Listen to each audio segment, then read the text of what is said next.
guys, pag-usapan lang natin ang balita. Ayon sa balita guys, Alden ayaw i-social media ang relasyon nila ni Catherine Bernardo. Siyempre guys, sa pagiging magkaibigan ba? Or sa kumakalat ngayon sa social media na ang kilos nila ay magjowa na daw. Tignan natin guys at ating alamin sa sinasabi ng balita patungkol umano guys kung bakit ayaw ni Alden Richard na i-social media ang kanilang relationship ni Catherine Bernardo. Siyempre guys, pagkakaalam natin si Alden ay tahimik lang kasi. Ang sabi dito guys, mukhang hindi apekto ang kabuso actor na si Alden Richard sa mga nag-iintriga sa kanila ni Catherine Bernardo. Tinutokso siya sa naging sweet moment nila ng ex ni Daniel Padilla sa birthday celebration nito. What you see, it's what you get.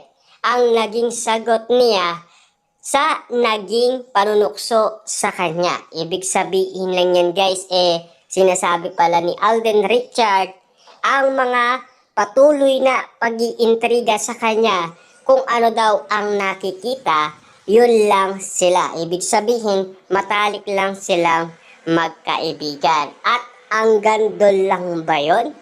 Dahil alam naman natin guys, ayon daw sa kampo ni Catherine Bernardo ay legit siyang nanliligaw umano kay Catherine Bernardo. At 100% legit daw yun. At ayon kay Ogie Diaz, di ba?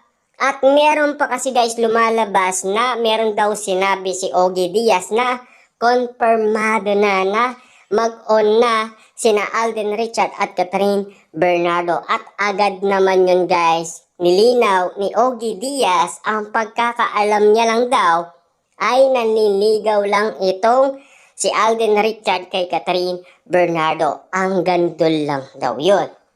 At siyempre, at ayon naman guys sa kaibigan ni Ogie Diaz, nakikita daw sa kanyang body language na kakaiba na ang kilos nilang dalawa ni Catherine Bernardo at Alden Richard. Ibig sabihin lang nito guys, patunay lang na nakikita ng mga celebrity na kakaiba na ang kanilang kinikilos pati na sa kanilang body language. At ayon pa sa balita, ikinukwento ng niya na invite siya sa birthday celebration nito at nag-enjoy siya sa naging experience ron at kita naman daw ang saya ngayon ng aktres. Hindi man daw naputol ang pagkakaibigan nila matapos nilang magtambal sa pelikulang Hello, Love, Goodbye. Kaya makikita pa rin ang closeness nilang dalawa ngayon. Maaalala, nag-viral ang mga litrato at video nila kung saan niya sinorpresa ng bulaklak at mamahaling regalo si Catherine at doon na nagsimulang mag-react ang netizens. May mga nega pero mas marami ang kinilig sa kanila ay bumubuo pa ng kanilang love team ng Catden. At patuloy pa rin guys na dumadami ang Catden fans. Kita nyo naman guys, 11 days pa lang, kumita na ng 1.06 billion ang nasabing pelikula ni na Alden Richard at Catherine Bernardo. Kahit pa naman guys meron lumabas na issue sa social media, pero batid natin guys na inamin naman ni Alden Richard na siya ay pumupunta sa bahay ni Catherine Bernardo. Nag-iba man kasi guys ang kanyang sagot sa tanong ni Boy Abunda kung nanliligaw ba siya kay Catherine Bernardo, yes or no. Pero wala siyang yes or no na sinagot kay Boy Abunda.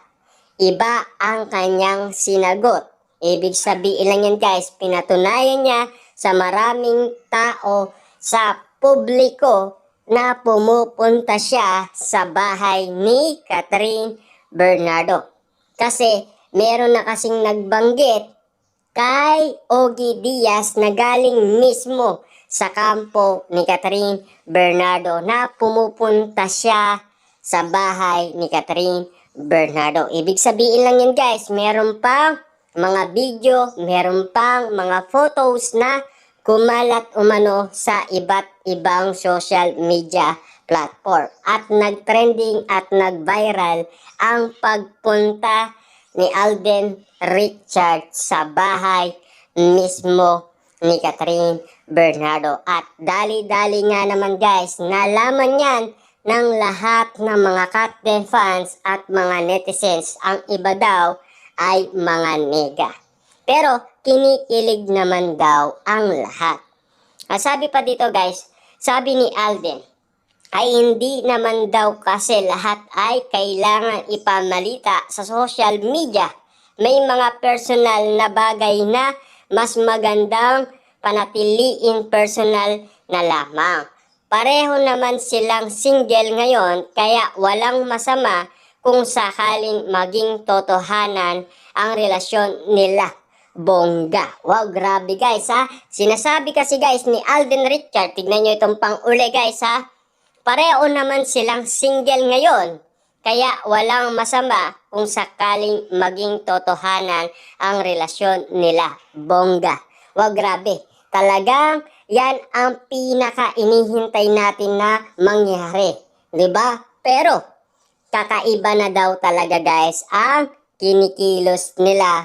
Lalong-lalo na guys, yung lagi nga naman silang magkadikit. Kasi guys, lahat naman ng mga tao ay sang-ayon sa nakikita nilang reaction kina Catherine Bernardo at Alden Richard. Dahil kakaiba na kasi guys ang closeness nila na laging nakasabit nga naman guys ang kamay ni Catherine Bernardo sa braso ni Alden Richard. At yun ang napapansin ng lahat ng mga netizens at mga fans, lalo na guys, ang lagi nilang pagkadikit sa isa't isa na para daw silang glue na ayaw nang mag-iwalay sa isa't isa. At kitang-kita ng maraming netizens at maraming fans kung papaano ipinatong ang kamay ni Catherine Bernardo sa kamay ni Alden Richard noong siya ay bumababa ng bus at kung papaano inaalagaan mabuti ni Alden Richard si Catherine Bernardo. Ibig sabihin pala yun guys, hindi mo kailangan ipamalita sa social media lahat ng iyong nalalaman. Kasi magkaibigan lang daw sila. Yun lang daw yun, period na. Yun kasi guys ang sinasabi nila, pero kakaiba kasi yung sweetness at lambing na hindi na daw maitago-tago pa ni na Alden Richard at Catherine Bernardo. Ibig sabihin lang yan guys, marami na ang agree sa kanilang napapansin. At lalong-lalo na guys, yung promotion na ginagawa nila ay pinutol na ni Marvin. Sabi nga ni Marvin, ang love ay hindi daw fake news.